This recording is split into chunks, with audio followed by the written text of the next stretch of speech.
Hey, it's Mac with PriceActionTradingSystem.com, and it is Wednesday. It's November 1st, starting a new month today, but this will be our chart lesson for the day. And we finally got some movement today. This was a pretty nice downtrend. We had a really nice trend up, and really I want to make sure you notice this and are aware of it. But this is where we closed yesterday, right here at 25.73, I believe is what that is. It's close enough anyway. We'll call it 25.73. But notice where we opened today at the 8:30 daily session, and that's right here at we'll just call that 25.81 or so. So on a daily chart, there's a gap in there, and a lot of times that's going to fill on that same day. And notice what happens: we backed up, filled that gap, and then we actually started trading up from there before we sold off again at the here at the close, and we're still trending down. So uh, that's pretty common to fill those gaps rather quickly. So it didn't surprise me that we went down. Early on, let me show you this. Early on, I was looking at, hey, maybe there's a channel working up right across here, and it looks valid, but it doesn't end up coming into play. You notice we pushed through. I wouldn't say it doesn't come into play, but it doesn't really help you going forward once it's there. We shot right through. Notice how we come back up and test that though before we go lower. So I ended up taking that off, but I'll leave it on there just for purposes of showing you a few things here in a minute.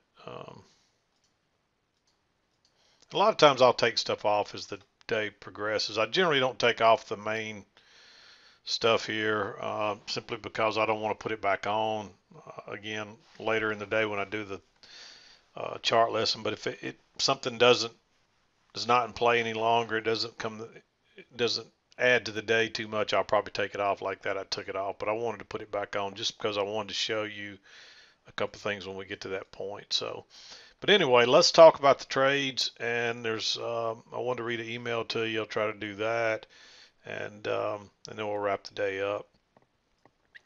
But in the big scheme of things, this is just another range day, although it's a big enough range that we had an uptrend and then a downtrend. So you might even call this a reversal kind of day because we had traded up slightly from the last few days, couple of days, and then we reversed during the day and went down. But it's just a bigger range really is all it is. So, but anyway, when I came in, we were working up and we had a close outside.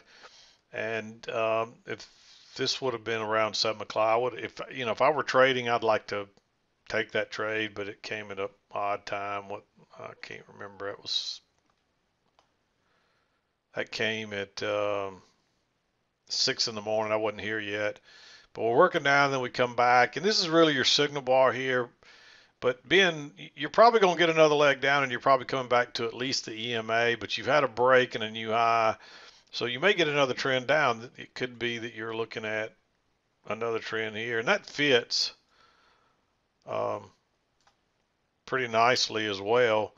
But I was playing this one first and foremost, and you get a close outside and then a move to a new low. This is not a great setup, but we're still a good bit away from the EMA, and look how far we've been away. We're coming back to the EMA almost, you're pretty much guaranteed that we're going to come back to the EMA. It's not a great setup, but it's good enough that I think you might want to be aggressive on it. Your stop would still have to go above here. What I might do is let it break lower and then drop a limit order a couple of ticks back just to give you a little more room for that EMA, and you're probably going to get at least a measured move. And notice if you measure this move, what it gives you. Basically back to the EMA. We actually went a little further than that, so it actually pushed through like we might reverse. And there was a chance that we might, but it doesn't. It bounces. And and you might have had a little better signal bar here than me too. So, but I like that one just because we're overdue to come back to the EMA, and and you're probably going to get another leg here. So then you get your reversal here. Notice that we push right through the EMA, pull back. First entry short, then you get a second leg up, a second entry short, It bounces right off that trend line, confirms it. Failed second entry short, reversal pattern, go long right there. And that's a quick, easy move. And I like that one. And then, of course, we finally get a close outside here. And we come back. And at this point, I've drawn this here and I drag it down and it fits right here. So I'm looking for prices to come back here. Probably another measured move at the minimum. And that would get you back to here easy. And so I like this one just to come back, get a quick scalp. And then of course you get the reversal pattern here. Normally I'd say with this trend line working up through here that you might be leery of that one. But the fact that this is so, it went higher and then turns and goes out the other side is so bearish, closes on its low. If it pushes through here, you probably gonna get a scalp out of it. And we may get a reversal for that matter. And that turns out to be a really nice trade. Notice how we're underneath the EMA and it takes off. And then we come back. You really don't get a setup here. I draw my trend line off those first two. There's nothing really over here to help you. I mean, you can see this fits here, so you might have drawn it here and then drug it up, but that'd be the only way you'd get that one. But I think you need a little more evidence. So you draw it off these two, and notice what happens. You push down, first entry, come back, and when it breaks below there, that's a second entry short. And it does confirm that trend line as well. Really bearish bar. It didn't break below until this second bar. I would have liked it better if it had ticked higher there, but I still like it. It's a second entry confirmation of that trend line. Just go short right there. And this turns out to be a nice trade. You would have had a runner here. You would have had one, a little bit of one here, but this one you could have stayed in if you wanted and got a really nice runner. So it moves all the way down, bounces off the low, comes back. Notice you do come off the trend line, a key entry point, but you don't really get a setup here. This is a fairly bearish bar, but it's still got a lot of stem, and by that time you've got 3 or 4 stacked up there. So wait and see if you get a second entry, and you get it. This is almost a perfect repeat pattern of this one. It doesn't go sideways near as long, and it doesn't quite get back to the EMA, but you get a higher low there. And again, that's not a perfect setup, but it's coming off that key entry point, and I like it. You're probably going to come back down to the other side. You're going to probably at least come back down and test this low, and you still got a lot of room there. I just hate you didn't get a little better setup right here off of the key entry point. Okay, I had a slight interruption there, but you do get the second entry short here. Again, I would have liked it better if it broke higher and ended a little more bearish, but it's still not a bad setup considering. I mean, this is an obvious downtrend. We just came off a key entry point. It is a second entry short. And then we shoot down, and we notice we get an overshoot here. So there's a chance that we reverse without getting a retest of the low, although we are still trying to come back here. This is a pretty good downtrend, so it doesn't surprise me that even with an overshoot, you'd come back. But there's a chance you may, if it's, especially since it's matching lows here, that this just could be a big range. So when you get the reversal pattern, confirmation of this trend line right here, you want to take that long. And it doesn't turn out to be good for anything but a scalp, but that's still good. And then you come back here and you get a double test. You could really argue for this to be blue. It's right there at the borderline. Notice we came back here, and then this is a double test. You didn't make a higher high here, and this is like a little failed break lower below that double bottom there. And you would think that you might try to retest this high as well, and there's a lot of room there. It's pretty close to the closes, but that's a really nice reversal type bar after a break lower. And so I like this for a long. It's a little bit aggressive, but I still like it. And so even though there's a lot of movement today, there's not a lot of trades. But the ones that were here were all pretty good trades, and most of them were fairly straightforward. This one, you might could argue for that to be green. Um, but just the fact that it's coming off that key entry point and you didn't get a setup here and you've got a second entry short there, I think you could, I think it's right there, close enough you could call that red, although I normally would like a much better signal bar than that. But if you waited on anything better, you got left behind. So, and notice you did get a closeout side here and a move to a new high. So you've uh, you've gotten everything you need on this little upswing here to say, hey, it's time to go lower again. So that's another reason I like that one. But yeah, that's what I saw today. I did want to read an email to you. I haven't read one in a while, but I got one from a trader here. And I'm going to pause it and open this, and I'll be right back. Okay, this is the email I got, and you can see this is his week. This is a weekly. Um, this is a 1 week's worth of data here, so it's not a huge. I mean, it's not like you got several months or anything, but a week. A lot of people would be happy to have this in a week. So it's something to build on, something to be proud of, and uh, but I wanted to read his email. I wanted to share this with you. I've blanked out any values for privacy reasons, but I wanted you to see that I've entered 6 trades this week and I only had one very small loss, which would have also been a winner had I not gotten spooked out of the trade. I'm happy for you to share this with your students, thus I am. But you can see the profit factor is exceptional, by far the best I've ever achieved. I'm so happy that I've persevered with this, and you have been a great help. Thanks again.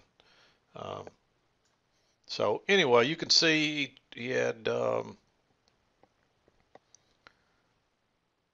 looks like he took 5 shorts and a long, and he had 5 winners on the shorts and 1 loss on the long, which he said he would have been a winner if he hadn't have let it shake him out.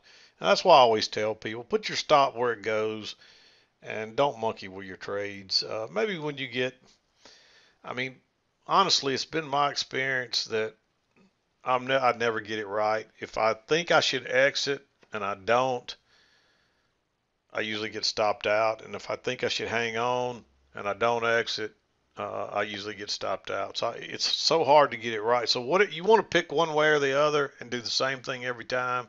And I think you're going to shoot yourself in the foot more times than not if you let it shake you out. So put your stop where it goes and let the market determine if you're wrong or right, and use that for a learning experience. I mean, you'd be surprised how much you learn from losing trades. If you lose, you're going to study it a little closer, and you're going to memorize what was different, and it's still going to be a good learning experience. Where if you let it shake you out and you get a break even, or you make a tick or something, you probably won't study as hard, and it won't sting you as much, and it probably won't burn into your long-term memory nearly as well as a loss would. So uh, it's not always bad to have a loss because you learn from them. So, but anyway, nice job here. Again, 6 trades, 1 loser. But here's the key. This is where you really determine how well you're doing. And everything I read is that if you can get a profit factor of 1, you're doing really good. And I disagree with that completely because you can see here he's got a profit factor of almost 85. So it's, of course, that's only a week's worth of data, but it's a steal. I mean, a lot of people would be happy to have this in a week. I guarantee it. And if he can do this 1 week, I guarantee you can do it a second week, a third week, a fourth week, and so on. So once you prove you can do this and you figure it out, it's not nearly as hard as it is getting there. Getting there it's a battle because it goes against a lot of stuff you've been taught. There's so much stuff out there that's considered gospel that I think is baloney. That's just a waste of your time. And many of you, I've told you that, and you came back later at a later date and you said, yeah, I understand what you meant now. And you won't really get it until you get there, a lot of this stuff. And, I say that a lot. I probably haven't said it much lately, but I do say that a lot to people. And it's amazing how many of them come back and says, I know what you meant now. I never would have gotten it until, or I never would have understood it until I got it. Now that I've got it, it just makes perfect sense, but it was so hard to grasp beforehand. And it was the same way for me. So, but take my word on it that this can be done. And it may take you longer than you think. It most likely will take you longer than you think. Most people have unreal expectations. But anyway, I wanted to share this. I'm going to pause it, take this off, and we'll wrap it up. Okay, but yeah, most people do have very real, unreal expectations of what it takes to make it in this. They think they can buy all this fancy software, and a lot of times join a trading room or pay for some high dollar indicator that shows them when to enter and exit, and they think, in a week or two or a month or so they're going to be making money. And don't believe that kind of stuff. Don't fall for it, because it's not going to happen. I don't care how good the software is. I don't care if you pay $5 for it or $5 million for it. It's not going to happen. And I see it over and over and over. And that's why there's so many people get burned in this business that they think everybody's a scammer. And everybody's not a scammer. I'm not saying that to toot my own horn. There's other, I'm sure there's other price action traders and people that teach you how to really trade. But most places won't tell you that this is going to take you a long time, and the odds are is you probably won't stick to it long enough, or you won't do it right, and you'll start trading with your. What really happens more times than not is they're not ready, and they think they are, and they start trading with live money, and they run out of money before they ever get it. And what they don't realize is you need to be able to do this on the simulator long term before you ever risk your first dime, because if you try to do it live with real money, unless you've got the deepest pockets in the world, you're going to run out of money before you figure it out. So just keep that in mind. But anyway, I hope you had a good trading day today. We're getting some movement here. Still not a ton of trades, but at least we're getting some movement, and the trades were a little easier to see, and it made a little more sense today instead of being in a tight range that there's nothing you can really do with. When it gets, when it starts going sideways and looks like this all the way across the screen, you're better off just stay out of it. Or like we had yesterday, like this, just stay out of that mess. It's not worth risking it. You want to see movement. When you see movement like this is when you want to get excited about it. So, and one other thing I almost forgot, today was actually an FOMC announcement today, and it was such a non-event that I almost forgot about it. But generally I would tell you that between 12 and 1 o'clock, you want to stay out of the market. Somebody asked me about this short here. This is not a very good short to begin with, but this was right before the FOMC announcement, and you don't want to be in the market right then. I forget which one of these bars. I think this was the 1 o'clock bar. It actually hit 1 o'clock right after this bar, right in there. So from about 12 o'clock, so somewhere in this downtrend to this bounce right here, you don't want to be in the market. But you could see by the time this bar formed, which was a little bit after, almost 1:11, so 10 or 11 minutes after the announcement, you could see nothing much was happening. So I didn't have any problem with these trades. Normally, if it's going still haywire, you'd probably want to be out of these trades. But yeah, I almost forgot that. But yeah, the trader that asked me about this short right here, for one thing, this is a first entry.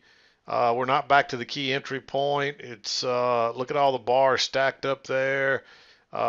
This one's really kind of neutral almost. It's a little bit bearish, but there's no reason to enter there. Just the fact that you're going sideways and all that support across there, and you're not back to the key entry point, you want to wait on at least the second entry. So here's where you would have entered if you wanted to go short, and if you'd gone short there, it would have worked. even though I would be hesitant to go short, the fact that we overshot on this side and now we're overshot here, you know, I'm looking for a reversal now. So this is definitely not the place to be going short on a first entry out of all that congestion, not being back to the key entry point either. But you can scratch all of that just simply because it's during that hour right before the FOMC announcement, and you don't know that it's going to be a non-event. It was 10 minutes later before you really could determine that, hey, it's probably okay to go long now. So anyway, I almost forgot that, but um, the last second I thought about coming back and discussing that. So, but anyway, I'm going to wrap it up for the day. We'll be back again to do it tomorrow and wrap up our week. This is Mac with PriceActionTradingSystem.com, and we'll see you next time.